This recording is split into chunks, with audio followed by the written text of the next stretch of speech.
José María Aznar. Un nombre que, bueno, no deja a nadie indiferente, ¿verdad? Para algunos fue el presidente que modernizó la economía española, para otros una figura marcada por la polémica y la división. Hablamos de uno de los líderes más influyentes y sin duda más polarizadores de la historia reciente de España. Y su legado, a día de hoy, sigue generando un debate intensísimo. Así que para entender bien su impacto, vamos a hacer un recorrido completo. Veremos su ascenso al poder, sus 8 años como presidente, las grandes polémicas que definieron su carrera y que aún resuenan, su vida después de la Moncloa y al final intentaremos desentrañar ese complejo legado que ha dejado en la política española. Venga, pues empecemos por el principio, por sus inicios. La pregunta es clave. ¿Cómo un inspector de Hacienda acaba convirtiéndose en el líder del centro-derecha y finalmente en presidente del Gobierno de España?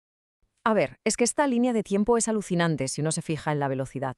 En solo 17 años pasó de ser un militante de base a ganar las elecciones generales. Un ascenso, vamos, meteórico.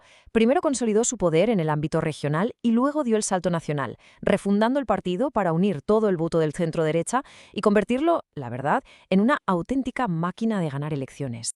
Y justo aquí, un año antes de llegar a la presidencia, ocurre algo que lo cambia absolutamente todo. Sobrevive a un atentado brutal de la banda terrorista ETA gracias al blindaje de su coche. Este suceso, tan cerca de unas elecciones, reforzó de una manera increíble su imagen de líder fuerte, de líder resistente frente al terrorismo. Y eso, claro, caló muy hondo en una parte del electorado que pedía mano dura. Y con esa imagen de firmeza, pues claro, llega a la Moncloa. Entramos ahora en sus 2 mandatos como presidente. 8 años que, para bien y para mal, transformaron España profundamente. 8 años, que se dice pronto, ¿eh? Un periodo marcado por un cambio económico brutal, con la entrada en el euro y una liberalización muy fuerte que muchos vieron como la modernización definitiva del país. Pero también fue una época de una polarización creciente. Su presidencia, de hecho, se puede dividir en 2 etapas muy claras, casi como si fueran 2 presidentes distintos. Y en esta diapositiva se ven perfectamente esas 2 caras. Fíjense, en su primera legislatura, como no tenía mayoría absoluta, se mostró muy pragmático, pactó con los nacionalistas catalanes en el famoso Pacto del Majestic para poder gobernar. Pero en el año 2000 consigue una mayoría absoluta aplastante, y ese Aznar dialogante desaparece. Su gobierno da un giro hacia posiciones mucho más duras, sobre todo en política territorial y exterior. Ya no necesitaba buscar consensos. El final de su presidencia no pudo ser más trágico y polémico. A solo 3 días de las elecciones, España sufre el peor atentado de su historia, el 11 de marzo. La gestión informativa de su gobierno, insistiendo en que había sido ETA cuando las pruebas ya apuntaban al terrorismo yihadista, provocó una crisis de credibilidad gigantesca que para muchos analistas fue clave en el resultado electoral y marcó el final abrupto de su era. Pero ojo, que las polémicas no acabaron ahí, ni mucho menos. De hecho, algunas de las más duraderas nacieron durante su mandato. Y todo empieza con un evento que parecía, de verdad, sacado de un cuento de hadas. ¿Una boda real? Pues casi, porque en 2002 la boda de su hija, Ana Aznar, con el empresario Alejandro Agag, se convirtió en el símbolo del poder y de la influencia de la era Aznar. Pero con el tiempo también se convirtió en un símbolo de escándalo. El evento fue un despliegue sin precedentes. Se celebró nada menos que en el Monasterio del Escorial, un lugar reservado para la realeza. Asistieron jefes de Estado como Tony Blair o Berlusconi y hasta el propio rey Juan Carlos I. Fue la máxima exhibición de poder. Lo que nadie podía imaginar en ese momento es que años después, los detalles de esa boda aparecerían en los papeles del mayor caso de corrupción de la democracia española. Hablamos, claro, del caso Gürtel, una red de corrupción masiva que funcionó justo en el apogeo del gobierno de Aznar. El sistema era, en teoría, simple. Empresas lideradas por Francisco Correa pagaban comisiones ilegales a cargos del Partido Popular a cambio de contratos públicos. De hecho, el nombre Gürtel es la traducción al alemán de Correa, el apellido del cabecilla. Y aquí es donde todo se conecta. Durante el juicio se demostró que la trama Gürtel había pagado parte de los gastos de la boda.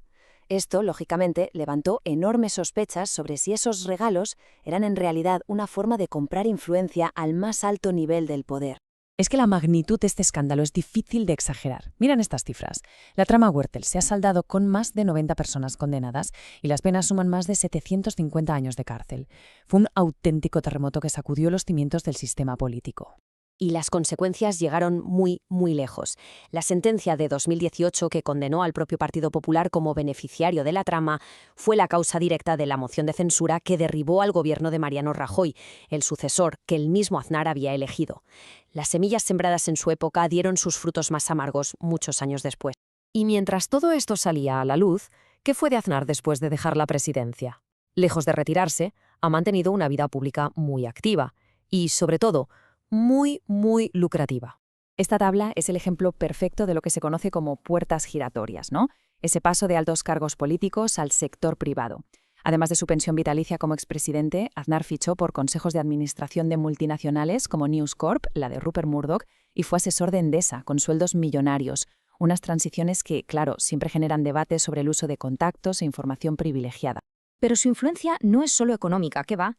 Desde la presidencia de la Fundación FAES, que es un think tank potentísimo del centro-derecha, sigue marcando la línea ideológica de su partido y opinando con mucha dureza sobre la actualidad.